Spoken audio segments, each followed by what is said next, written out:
आज मी स्वतःला मोठा भाग्यवान समजतो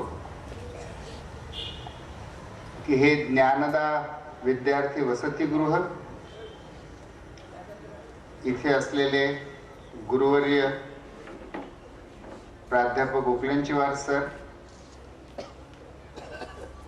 हा सुंदर परिसर एखाद्या गुरुकुल सारखा, आणि त्यांचे सगळे आजी आणि माजी विद्यार्थी असं मिळून एक उपनिषदाचंच खरं म्हणजे जिवंत वातावरण इथे आहे.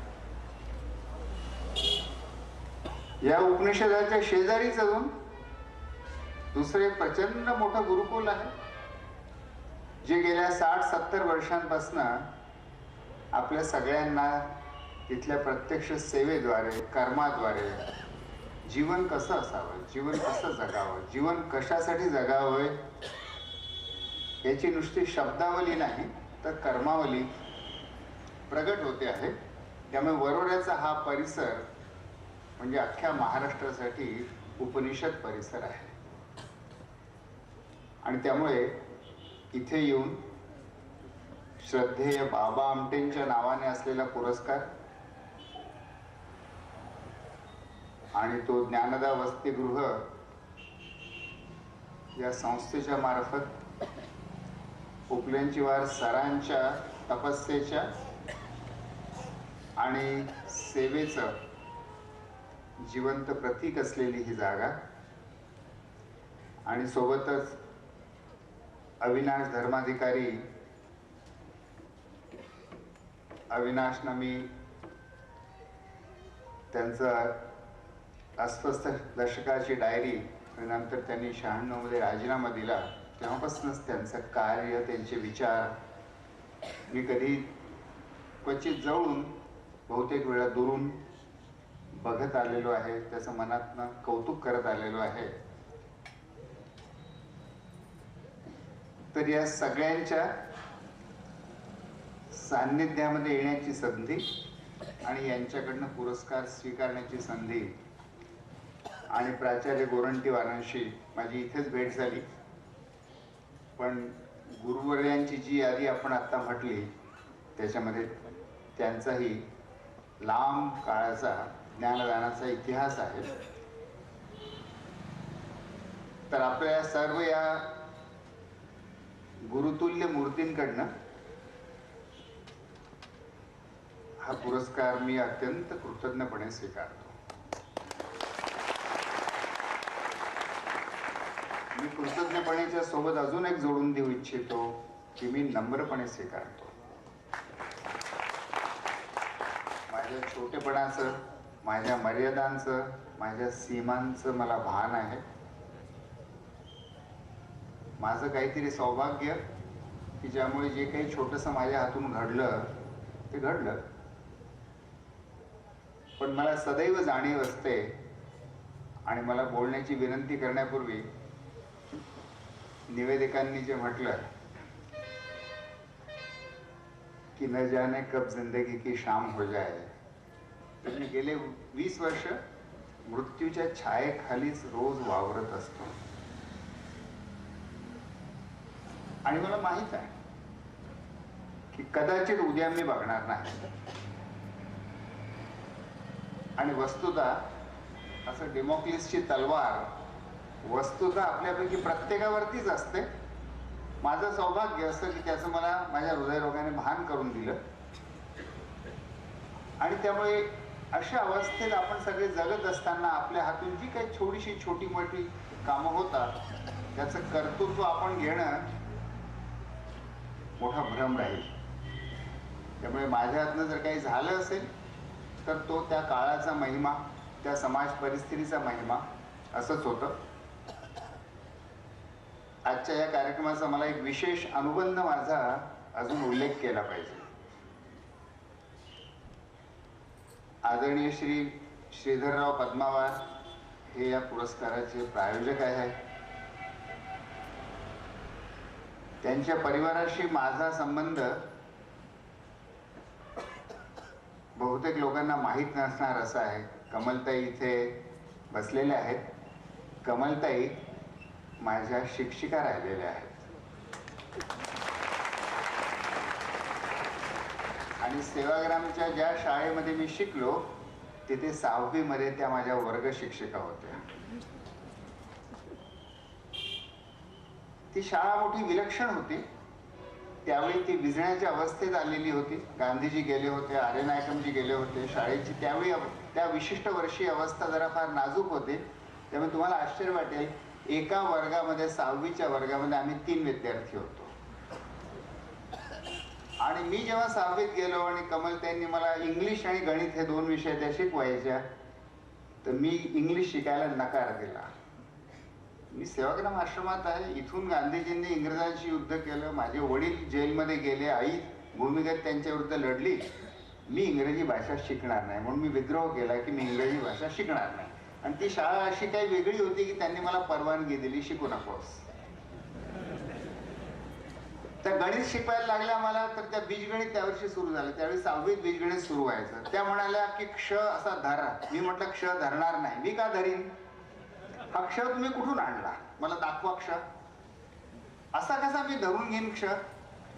तर मी क्ष कसा धरायचा यालाच नकार दिला. त्यामुळे कमला त्यांची मी खूप हाल केले. या वात्रट पोराला कसं इंग्रजी शिकवावं आणि कसं बीजगणित शिकवावं यांची अगदी मी त्यांच्या धैर्याची कसोटी त्या काळात पाहिली. पण माझी बीजगणिताशी पहिली ओळख खरं म्हणजे त्यांनी करून दिली. त्यांच्या परिवाराशी नंतर माझा खूप लांबचा संबंध. आणि ज्या शाळेत मी शिकलो ती शाळा आता त्यांची मुलगी, त्या दोघांची मुलगी सुषमा, ती शाळा आता अतिशय सक्षमपणे चालवते आणि तो प्रयोग तिने पुन्हा पुनर्जीवित केलेला आहे. त्यामुळे पूर्ण परिवाराशी माझं व्यक्तिगत आणि शैक्षणिक दोन्ही तऱ्हेचं नातं आहे. त्यामुळे हा पुरस्कार त्यांनी प्रायोजित केलेला असल्यामुळे माझ्यासाठी तो अजूनच पवित्र झालेला आहे. आज मी जीवनाच्या तत्त्वज्ञानावर बोलावं असं मला उपलेंचेवार सरांनी मला आदेश केलेला आहे. फार व्यापक विषय होईल, पण मी थोड्याशा गोष्टींचा उल्लेख करू इच्छितो. आणि विशेषतः विद्यार्थी वर्ग आहे आणि सरांचा या ज्ञानदा वसतिगृहाचा जो परिणाम त्यांच्या विद्यार्थ्यावर असतो तो माझ्या मताने शिक्षकाचा विद्यार्थ्यावरती परिणाम हा इन्फिनाइट असतो, अनंत असतो. तो कधीही संपत नाही.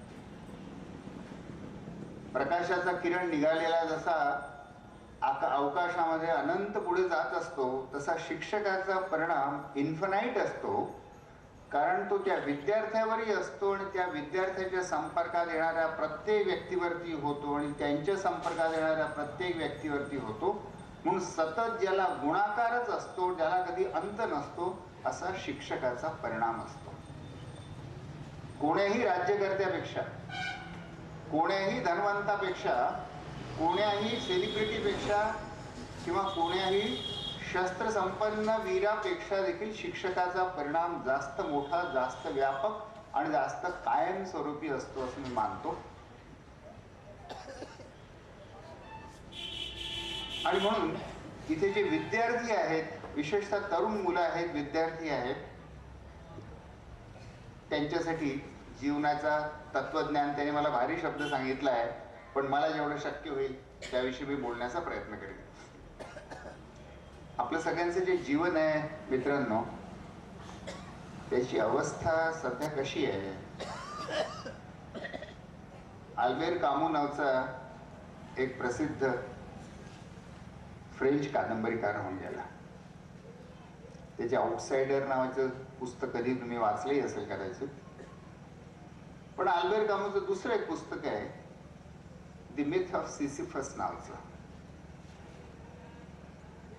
त्या पुस्तकाचं पहिलंच वाक्य मोठं विचित्र आहे. असं कोणत्या पुस्तकाची सुरुवात असू शकते का? त्या पुस्तकाचं पहिलंच वाक्य आहे की there is only one true question in the life and the question is the question of suicide. जगात खरं म्हणजे एकच खरा प्रश्न आहे, बाकी सगळे प्रश्न काल्पनिक आहेत, वैचारिक फुलझडे आहेत. खरा प्रश्न एकच आहे, आत्महत्या करावी की करू नये किंवा आत्महत्या का करू नये, हा एकमेव प्रश्न खरा प्रश्न आहे असं तो म्हणतो. का म्हणतो? तर तो म्हणतो की आपली सर्वांची अवस्था सिसिफस सारखी आहे. हा सिसिफस कोण आहे? ग्रीक ज्या पुराण कथा असतात त्याच्यामध्ये एक पुराण कथा, आपली जशी अश्वत्थामाच्या पुराण कथा तशी ग्रीकांच्या पुराण कथेमध्ये एक सिसिफसची पुराण कथा आहे. एक राजा आहे, अत्यंत बलदंड राजा आहे आणि तो फार बलदंड झाला म्हणून देवांनी त्याला शिक्षा केलेली आहे. शिक्षा काय आहे? एका उंच पर्वताच्या पायथ्याशी सिसिफस उभा आहे, तगडा आहे, बलवान आहे, पण त्याला शिक्षा ही आहे की एक विशाल अत्यंत मोठी शिळा तिथे पडलेली आहे आणि त्याने ती ढकलत ढकलत ढकलत ढकलत त्या पर्वताच्या वर वर वर चढवत न्यायची. पर्वत उंच आहे, चढाव तीव्र आहे, शिळा खूप मोठी आहे. सिसिफस आपले सगळं बळ पणाला लावून, पेशी आणि स्नायू पणाला लावून ढकलत ढकलत इंच इंच ढकलत ती शिळा शिखरावर नेतो आणि त्याने पहिला श्वास तिथे घेतला की त्या शापाचाच भाग आहे की ती शिळा गडगडत पुन्हा खाली येते आणि सिसिफसला अनंत काळपर्यंत चालणारी सजा आहे की त्याने पुन्हा परत खाली यायचं आणि पुन्हा ती शिळा ढकलत वर न्यायची आणि ती शिळा परत खाली येते आणि पुन्हा त्याने ती ढकलत वर न्यायची. सिसिफसला हे माहित नाही की ही सजा मला का झाली आहे. शिक्षेचं कारण त्याला माहित नाही, ही शिक्षा केव्हा संपणार हेही त्याला माहित नाही. सिसिफसला फक्त एकच सजा आहे, आयुष्यभराची सजा आहे, अनंत काळ चालणारी सजा आहे की हा धोंडा वर न्यायचा आणि तो धोंडा खाली येणार आहे हे माहित असूनही पुन्हा खाली येऊन तो धोंडा वर न्यायचा. कामू असं म्हणतो की आजचं आपलं माणसांचं जीवन हे सिसिफसची सजा झालेली आहे. रोज सकाळी आपण उठतो आणि सकाळी उठून ऑफिसमध्ये जाण्यासाठी धावपळ करायला सुरुवात करतो. घाईघाईने जे काही प्रातर्विधी आहे ते उरकून आंघोळ करून 8:30ची लोकल धरून किंवा स्कूटरला किक मारून वेळेवरती आपण ऑफिसला पोहोचतो. दिवसभर ऑफिसमध्ये आपण काम करतो ते कशासाठी करतो आपल्याला माहित नाही. तो धोंडा मात्र आपल्याला वर वर वर वर उचलत न्यावा लागतो. आपली सगळी शक्ती पणाला लावून ती शिक्षा भोगावी लागते. पण शिक्षा अशी विचित्र आहे की का आपण ते काम करतो हे आपल्याला माहित नसतं.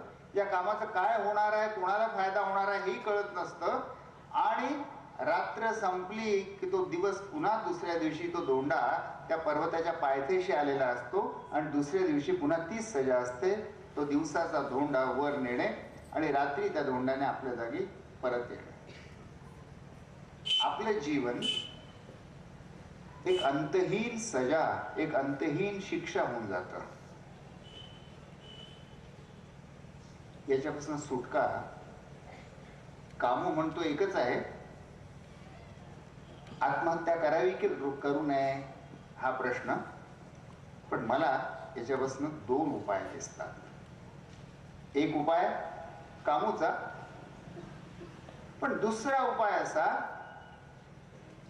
की ही शिक्षा, हा दिवसाचा धोंडा वर नेण्याची जी शिक्षा जीवनाची मला आहे, त्या शिक्षेला मी अतिशय सुंदर अशी पूजेमध्ये परिवर्तित करू शकतो जर मी त्या धोंड्याला वर नेण्याला काही प्रयोजन प्रदान केलं तर. रोज आपण जे करतो ते जीवनाचं आयोजन आहे. नोकरीच्या द्वारे असो की शेतकरी शेतीमध्ये नांगर धरतो ते असो, आपलं रोजचं जीवनाचं काम हे खरं म्हणजे जीवनाच्या आयोजनाची धडपड आहे.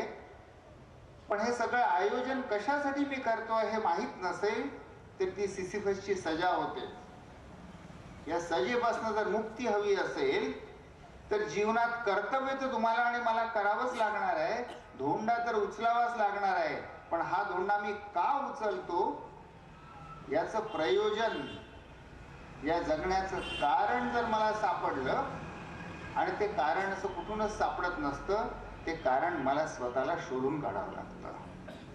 तर माझ्या जगण्याचं कारण जर मला सापडलं किंवा मी ते शोधून काढलं तर मात्र हे रोजचं कर्म, रोजचं कर्तव्य ही शिक्षा न होता पूजेचा विधी होऊन जातो. म्हणजे या जीवनाला शिक्षा समजायचं की जीवनाला पूजा समजायचं. हे याच्यावर अवलंबून आहे की माझ्या जगण्याला काही हेतू आहे का.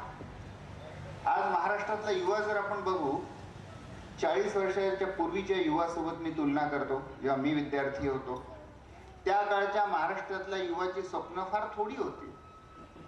BA BCom शिक्षण पूर्ण करायचं, मग कुठेतरी बँकेमध्ये किंवा शाळेमध्ये किंवा पोस्टामध्ये नोकरी लागायची. एकदा लागली की स्टॅम्प पेपर चिपकावा लिफाफ्याला तसं चिपकून राहायचं. 60व्या वर्षी रिटायर व्हायचं. रिटायर झाल्यानंतर पुण्याला पर्वतीच्या काठी 2 खोल्यांचं घर बांधायचं आणि त्याच्यानंतर रोज सकाळी संध्याकाळी पर्वतीचे खेटे पेन्शनर मग घालता घालता एक दिवशी मरून जायचं. महाराष्ट्रातल्या सरासरी मध्यम वर्गाचं सहसा स्वप्न त्या काळात हे होतं. आजचा जो तरुण वर्ग आहे तो पूर्णपणे बदललेला आहे. आजच्या तरुण वर्गाच्या डोळ्यामध्ये चमक आहे, त्याचा कणा ताठ आहे, त्याला हाजी हाजी करण्याची खरं गरज नाही. नोकरीच्या शिवाय अनेक क्षितिजे त्याला खुणावत आहेत. त्याच्या खांद्यावर लॅपटॉप आहे, त्याच्या हातामध्ये मोबाईल आहे, त्याच्या कमरेखाली मोटरसायकल आहे. आणि आजचा हा तरुण उद्याची भाकरी मला मिळेल की नाही याची त्याला असुरक्षितता नाही आहे. माधुकरी मागून शिक्षण घेणं ही आता विद्यार्थ्याला गरज उरलेली नाही आहे. त्यामुळे महाराष्ट्राचा युवा आता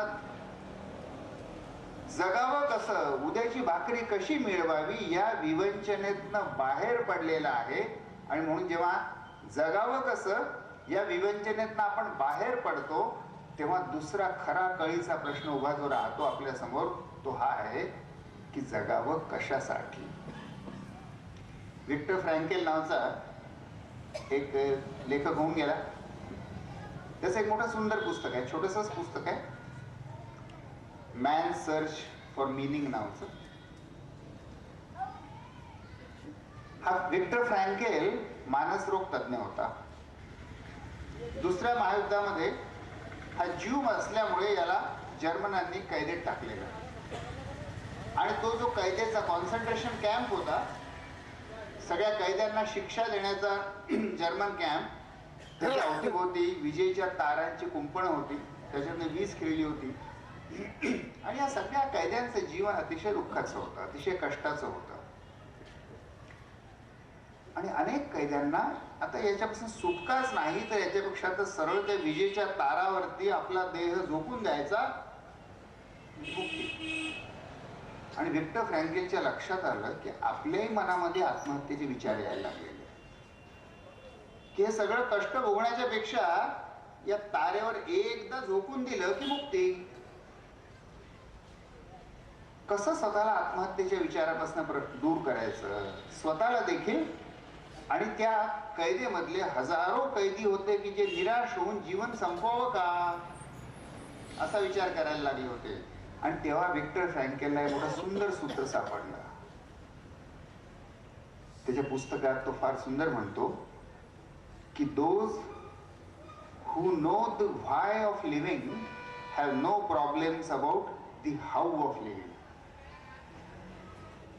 मी कशासाठी जगतो हे जर मला सापडलं, हे जर मला कळलं तर मग मी कसं जगतो आहे हे सगळे प्रश्न दुय्यम होऊन जातात.